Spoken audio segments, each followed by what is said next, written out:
আম্মু, আমি আপুর জন্য ইফতারি নিয়ে দোকানের দিকে যাচ্ছি। আচ্ছা, সাবধানে যাইস, আসার সময় তোর বাইকে নিয়ে আসিস। আচ্ছা ঠিক আছে।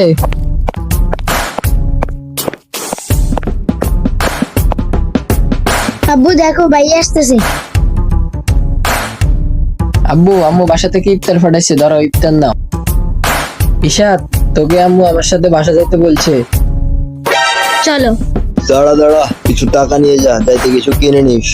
আচ্ছা দাও। চলো।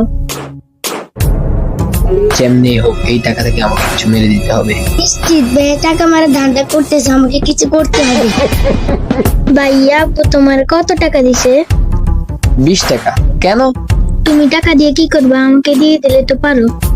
এই পিচ্ছি, তুই টাকা দিয়ে কি করবি শুনি? আমি কিছু খাবো, তুমি আমাকে টাকা দাও। না, টাকা দিতে পারবো না, সর। আমি বলে দেবো তুমি আব্বুর পকেট থেকে টাকা মার, আর আব্বু টাকা দিলে টাকা মেরে দাও।